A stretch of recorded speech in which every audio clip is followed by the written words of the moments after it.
morning. Ano tayo naman, mag-travel na naman tayo dito sa dagat. Ayan guys, kaganda ng dagat. Kasi medyo maalog. Yan, ingatan lang natin ang ating cellphone. Kasi kaya dala ko ng antipara kasi pag doon sa dagat, sobrang kaya yun.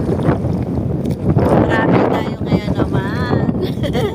Adventure na naman si Ami Vlog. Kaya yun, panood na naman kayo.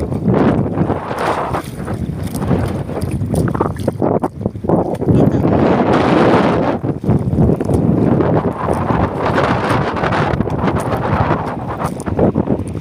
Budas na, pero delikado pa rin sa mga ganito kasi kung hindi ka marunong makabahan ka. Kasi sa sobrang lawak ng dagat, di ba? Kaya yun.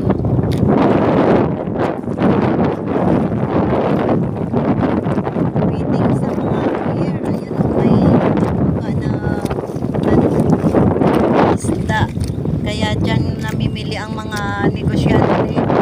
Kaya guys, ayan. Medyo maalon pa siya.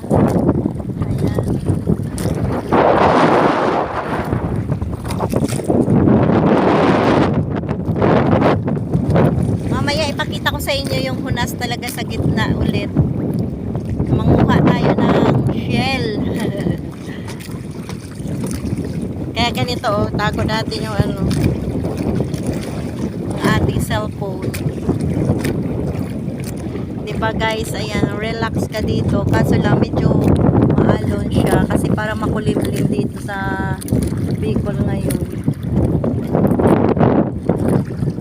Shout out dyan! Ayan, Terrify! At saka sa akin mga taga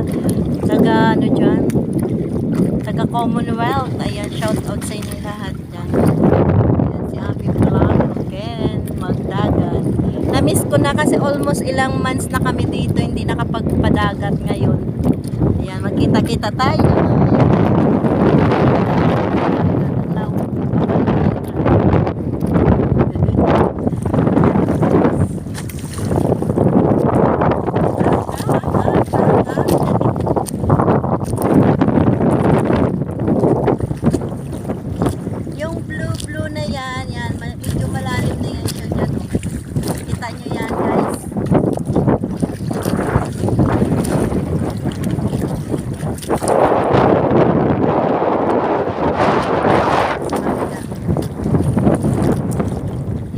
Yung sa kabila nito, yun ang bumabangga sa isang doon doon sa kasi open sea na talaga yun. Dito medyo hindi siya delikado pag bumagyo o mag-wave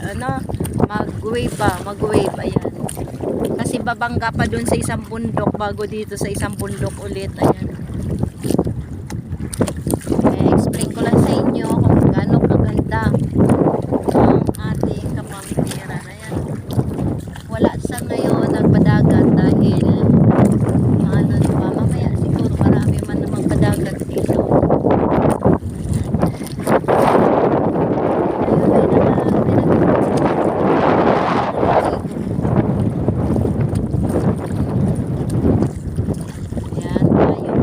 Ayan guys, nawili na kayo sa pagpanood ng gandang vlog natin ngayon. Kain ngayon sa dagat kasi mamaya unas na siya talaga dahil medyo na mainit na. Bye bye na, see you na next